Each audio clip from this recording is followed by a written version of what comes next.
Hello दोस्तों। नमस्कार। कैसे हो दोस्तों आप सब। आशा है कि आप सब बहुत अच्छे होंगे। दोस्तों, आज आपके लिए बहुत बड़ी खुशखबरी है। जो एसएससी स्टाफ सिलेक्शन कमीशन है, उसने आप 10वीं पास युवाओं के लिए एमटीएस मल्टीटास्किंग स्टाफ जो नॉन टेक्निकल है उसके लिए आवेदन आमंत्रित किए हैं। तो दोस्तों, ये ऑफिशियल नोटिस है। इसमें आप देख सकते हैं कि जो मल्टीटास्किंग स्टाफ नॉन टेक्निकल 2020 की जो वैकेंसीज थी वो डिले होने के कारण अब निकाली गई हैं। तो दोस्तों, जो date of submission of application यानी जो फॉर्म भरने की तिथि है वो 5 फरवरी यानी आज से फॉर्म शुरू हो जाएंगे और 31 मार्च तक आप फॉर्म भर सकते हैं।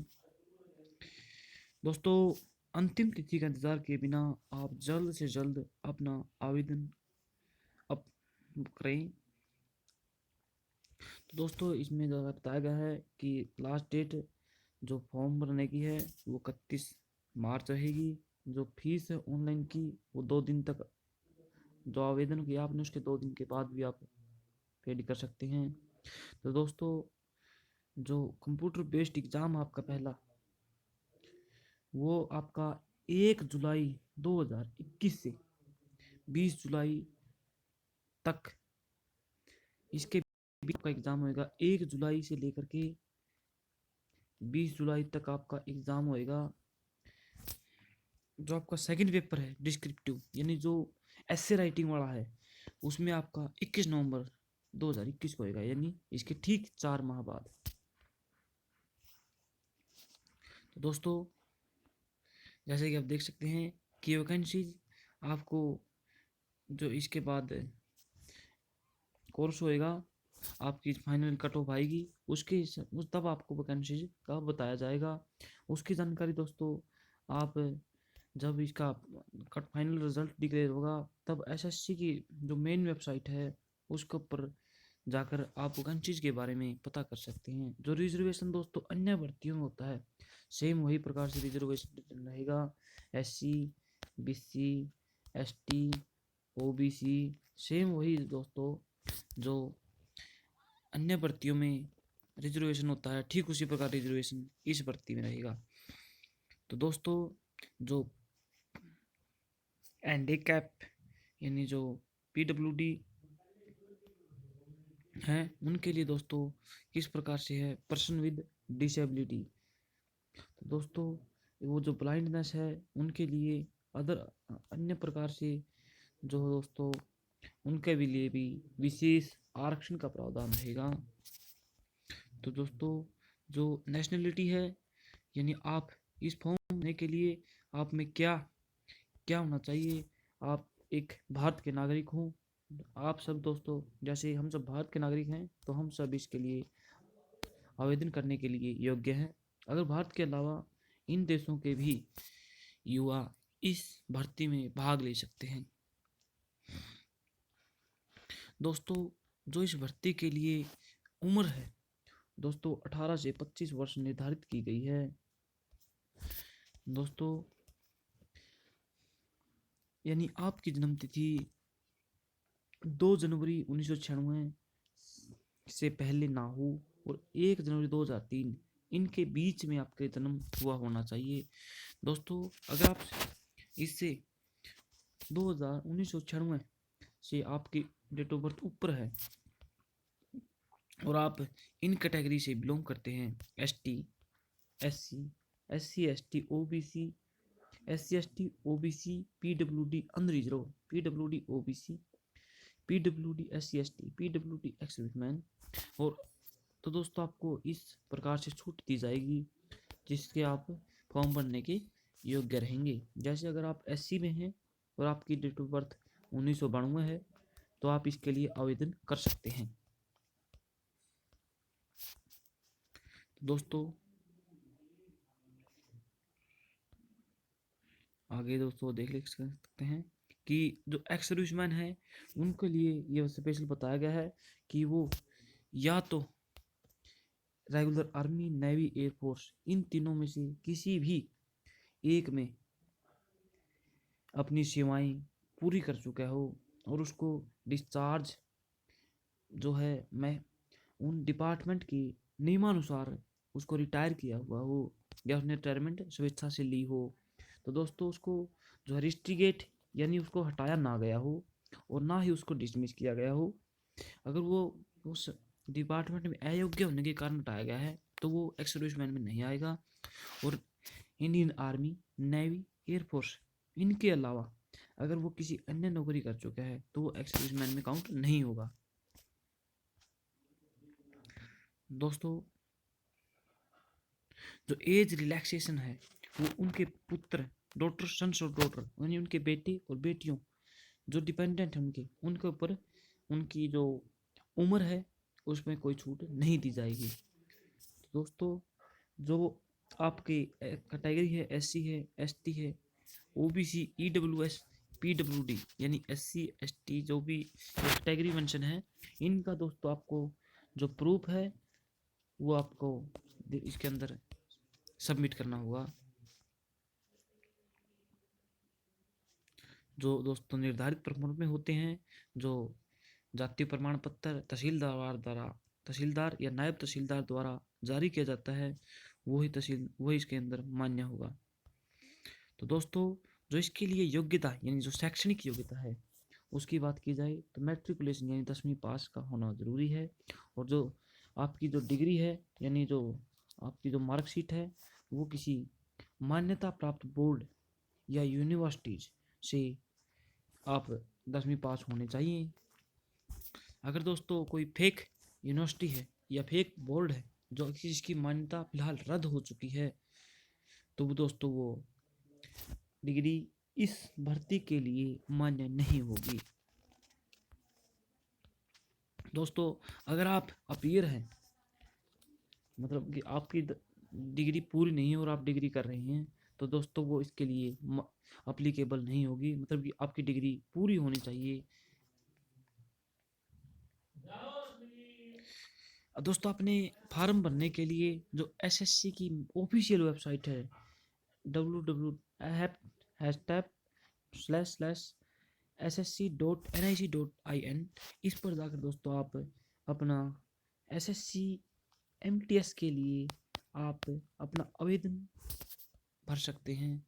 तो दोस्तों इसमें बताया गया है कि जो फोटोग्राफ हैं वो 20 to 50 KB होना चाहिए।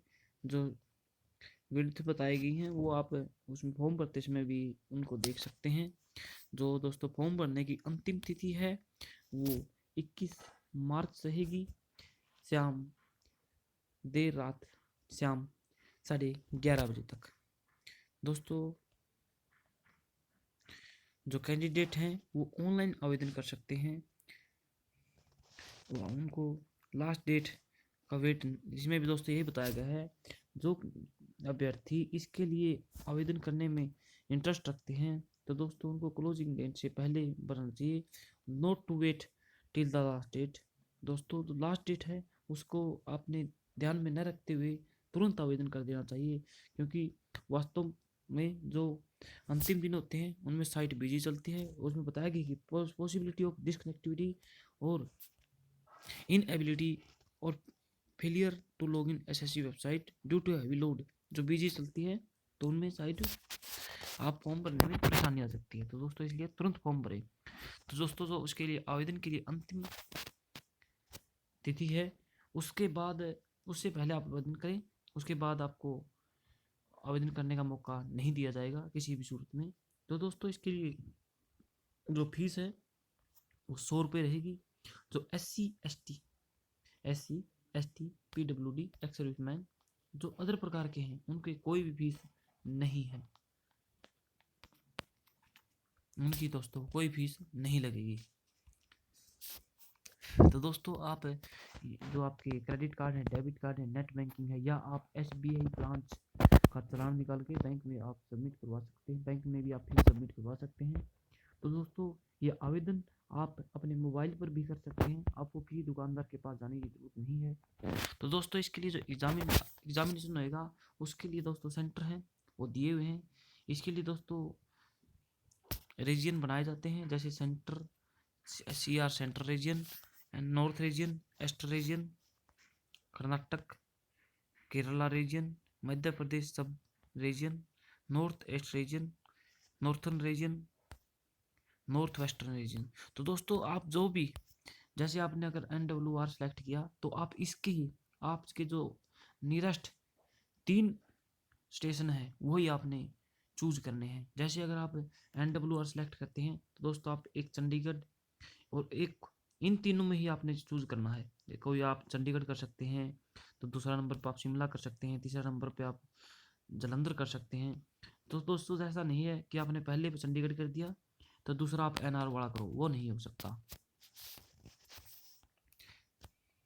तो दोस्तों यही इसमें बताया गया है कि a candidate have to open 3 options in order of paternity same reasons. एक ही रीजन के आप 3 सेंटर चूज कर सकते हैं, अदर वाला नहीं कर सकते। तो दोस्तों जो एग्ज़ाम है वो पहला एग्ज़ाम कंप्यूटर बेस्ड होएगा और दूसरा एग्ज़ाम आपका ऐसे टाइप होता ही है। तो दोस्तों जो पहला एग्ज़ाम है उसके अंदर जनरल इंग्लिश 25 नंबर की, जो रीजनिंग है वो 25 नंबर की, जो न्यूमेरिकल एप्टीट्यूड जो मैथ है वो 25 नंबर का, जो जनरल अवेयरेंस यानी जो इंडिया जी की है वो 25 नंबर की रहेगी। तो दोस्तों इसके लिए हिंदी और इंग्लिश दोनों भाषाओं में रहेगा। जो ऑब्जेक्टिव टाइप का आएगा ये,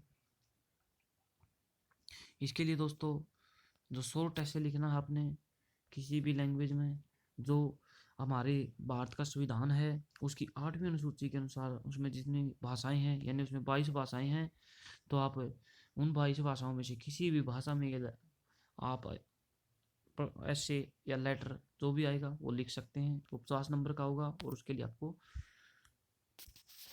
30 मिनट का समय दिया जाएगा। तो दोस्तों जो पहला एग्ज़ाम है उसका सिलेबस इस प्रकार से है। इंग्लिश की जो संबंधित ये दिए गए हैं वो आज का पेपर में रहेगा। जो इंटर रीजनिंग है उसके लिए दोस्तों आप इस वीडियो को रोक करके इसमें देख सकते हैं कि इसमें कौन कौन सा सिलेबस है इसके लिए रहेगा। ये दोस्तों मैथ का इन आंकड़ों को आप अच्छी तरह देख लें और नोट कर लें, क्योंकि दोस्तों इनसे बाहर कोई सिंगल क्वेश्चन नहीं आता। इसलिए दोस्तों आप इनको अच्छी तरह देखें। जो सेकंड पेपर है वो हिंदी इंग्लिश और अन्य भाषा जो आप चूज करना चाहते हैं, जो आपके संविधान की 8वीं अनुसूची है जैसा कि इसमें दर्शाया गया है, scheduled 8 of the constitution as given एग्जिनल 8, जो 8वीं अनुसूची में दी गई है उनमें से किसी में भी आप चूज कर सकते हैं। तो दोस्तों ये थी आपके लिए बहुत महत्वपूर्ण जानकारी। अगर आप इसके लिए योग्य हैं तो दोस्तों अभी तुरंत बिना किसी लास्ट डेट का इंतज़ार किए आप तुरंत आवेदन करें और अपनी एग्ज़ाम के लिए अच्छी तैयारी करें। और दोस्तों इसमें सिलेबस भी डिफाइंड है, उस सिलेबस के हिसाब से दोस्तों आप तैयारी करें। और दोस्तों और इसके लिए कोई विशेष उपबंध नहीं है, जैसे आपका केवल 10वीं की योग्यता इसके लिए मैंडेटरी है। अगर आपके पास कोई ज़्यादा योग्यता है तो उसका दोस्तों इसमें बेनिफिट नहीं मिलता। ठीक है दोस्तों, नमस्कार, आपका दिन शुभ हो।